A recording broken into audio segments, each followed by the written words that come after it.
Hello everyone. Keshav ji का मन आज बड़ा बेचैन था। बार बार करवटें बदल रहे थे पर नींद नहीं आ रही थी।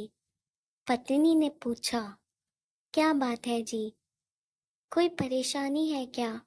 केशव जी ने पत्नी से कहा, अरे नहीं, वो आज गर्मी ज्यादा लग रही है ना, शायद इसलिए तुम सो जाओ।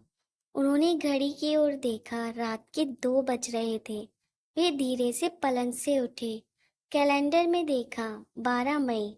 अभी पूरा 1 महीना बाकी है। दरअसल 12 मई को केशव जी की शादी की 50वीं सालगिरह है। बेटे बहू, पोते पोती सभी ने ऐलान कर दिया था कि ये सालगिरह बड़ी धूमधाम से मनाएंगे। सारे करीबी रिश्तेदारों को फोन द्वारा सूचित भी कर दिया गया था। पर केशव जी के मन में कुछ और ही चल रहा था। 50 साल पहले किया गया वादा आज पूरा नहीं कर पाया, पर इस बार नहीं, अब तो वादा पूरा करना ही है, चाहे जो हो जाए। केशव जी खुद से ही बातें कर रहे थे। फिर उन्होंने सुरहाई से पानी निकाल कर पिया। करुणा की ओर देखा तो वो आज भी नींद में मुस्कुरा रही थी, शायद कोई अच्छा सपना देख रही थी। उन्होंने बड़े प्यार से उसे चादर उड़ा दी और फिर वापस आकर सो गए। सवेरे 10 बजे केशव जी तैयार होकर बाहर जाने लगे। पत्नी ने पूछा, अरे आप सुबह सुबह कहाँ चल दिए? केशव जी ने झल्लाते हुए बोले, 1000 बार कहा है कहीं जाते समय टोका मत करो, पर तुम्हारी तो आदत ही खराब है। लो पूछो तो नाराज, ना पूछो तो कहेंगे। तुम्हें क्या, मैं कहीं भी जाऊं? करुणा बड़बड़ाते हुए रसोई घर में चली गई। सास ससुर की इस नोक-झोंक की अब तो बहू भी आदी हो गई थी। वो काम करते करते मुस्कुरा दी। घर से निकलकर केशव जी सीधे अपने पुराने मित्र राम प्रताप सुनार की दुकान पर पहुंच गए। अरे भैया, आओ आओ, आज इधर का रास्ता कैसे भूल गए? राम प्रताप ने केशव जी को बैठाते हुए पूछा। राम प्रताप उनका पारिवारिक मित्र और सुनार था। बेटे की शादी से लेकर कहीं लेन देन के सभी प्रकार के सोना चांदी के गहने वे उसी से बनवाते थे। केशव जी ने बैठकर पानी पिया, फिर अपनी जेब से एक लाल रंग की कांच की चूड़ी निकालकर टेबल पर रख दी। रामा, ये तेरी भाभी की चूड़ी है। इस नाम की सोने की चूड़ी 4 चूड़ी बनवानी है। कितनी कीमत होगी?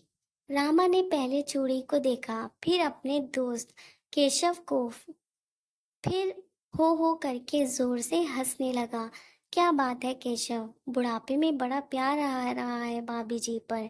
नहीं यार, वो बात नहीं है। दरअसल तू तो जानता है इस बार शादी की 50वीं सालगिरह है। बच्चे मान ही नहीं रहे हैं, कह रहे हैं थोड़ा धूमधाम से मनाएंगे। बस इसलिए थोड़ा शर्माते हुए केशव जी बोले। अपने मन की बात वे छिपा गए। जब उनकी शादी हुई थी और उन्होंने करुणा को पहली बार देखा था, करुणा लाल साड़ी में बेहद सुंदर लग रही थी। गोरे गोरे हाथों में लाल कांच की चूड़ियां पहनी थी। करुणा, अगली शादी की सालगिरह पर मैं तुम्हें सोने की चूड़ियां बनवा दूंगा, उन्होंने करुणा से वादा किया था। लेकिन जिंदगी की भाग दौड़ में माता पिता, बच्चे, पढ़ाई, बीमारी, एक के बाद एक जिम्मेदारी निभाते हुए कभी करुणा के लिए चूड़ी बनवाने का मौका ही नहीं आया। कभी कभी करुणा उन्हें ताना भी मार देती, इतने सालों में मेरे लिए 4 सोने की चूड़ियां नहीं बनवा पाए। केशव जी चुप हो जाते उन्हें देखकर। करुणा कहती, अरे मैं तो ऐसे ही कह रही थी, जो काम ज्यादा जरूरी है उसे तो पहले करना पड़ेगा। चूड़ियां कहाँ भागे जा रही हैं, कभी भी बनवा लेंगे। घर गृहस्थी की सारी जिम्मेदारी पोस्ट मास्टर की एक छोटी सी नौकरी में उन्होंने पूर्ण की। करुणा ने हर कदम पर उनका साथ दिया, बस जब वो ये चूड़ियों वाला ताना मारती, केशव जी अपने आप को उसका अपराधी मानते। इसी तरह शादी की कई सालगिरह निकल गईं। कभी वे मनाते, कभी सिर्फ मंदिर जाकर प्रसाद चढ़ाकर ही संतोष कर लेते। वक्त अपनी रफ्तार से चलता रहता। माता पिता दुनिया से विदा हो गए, बच्चे बड़े हो गए। पहले उनकी पढ़ाई, फिर शादी ब्याह, जमा पूंजी कहाँ खर्च हो जाती पता ही नहीं चलता। रिटायर होते होते उन्होंने कुछ लोन लेकर, कुछ पीएफ के पैसों को मिलाकर 2 कमरों का एक छोटा सा मकान भी बनवा लिया। बेटे की नौकरी भी इसी शहर में लग गई थी। कुछ उसने भी हिम्मत की तो मकान को डबल स्टोर बनवा दिया। अब वे परिवार सहित ऊपर की मंजिल पर रहते थे। नीचे का हिस्सा किराए पर चढ़ा दिया गया। एक मध्यवर्गीय परिवार की तरह उनका भी गुजर बसर आराम से हो रहा था। राम प्रताप केशव जी से बोला, भैया तुम तो जानते हो आजकल सोने का भाव जरा तेज है, फिर भी तुमसे ज्यादा थोड़े ही लूंगा। यही कोई 80-90 हजार रुपए में बन जाएंगी 4 चूड़ियाँ। केशव जी ने सिर हिलाया। इतने खर्च का अंदाजा था उन्हें। ठीक है, मैं कल 25% राशि दे जाऊंगा, तुम 15-20 दिन में तैयार कर देना। अच्छा चलता हूँ, कहकर केशव जी सीधे पोस्ट ऑफिस पहुंचे, जहां उन्होंने वर्षों पहले एक बचत खाता खोला था, जिसकी जानकारी करुणा को भी नहीं थी। प्रति माह वह उसमें बचत करके रुपए जमा करा देते थे। अब वो रकम 1 लाख रुपए हो गई थी। उन्होंने 25 हजार रुपए निकलवाए और राम प्रताप को देकर सीधे घर आ गए।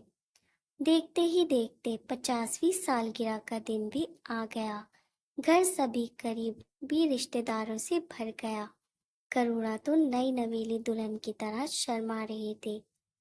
अरे, मैंने तो मना किया था जी, पर ये बेटा बहू माने ही नहीं। वह हंसकर अपनी नंद को बता रही थी। शाम को सब तैयार हो गए। सफेद कुर्ते पैजामे में केशव जी भी सज गए।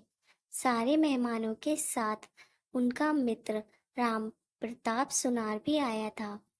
पोते पोती ने माला उनके हाथ में देकर कहा, दादू दादी को माला पहनाइए। उन्होंने हंसते हुए करुणा को माला पहना दी। करुणा और भी शर्मा गई। अब आपकी बारी है दादी। बच्चों ने दादी से भी माला पहनवा दी। चारों ओर तालियां बजने लगी। तभी केशव जी ने राम प्रताप से एक डिब्बा लिया, उसे खोला, फिर करुणा से बोला, लो भाई, जरा हाथ तो बढ़ाना। करुणा आश्चर्य से उन्हें देखने लगी।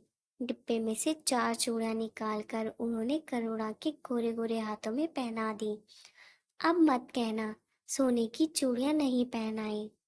वाओ दादू, सो रोमांटिक। पोता पोती खुशी के मारे सीटियां बजाने लगे।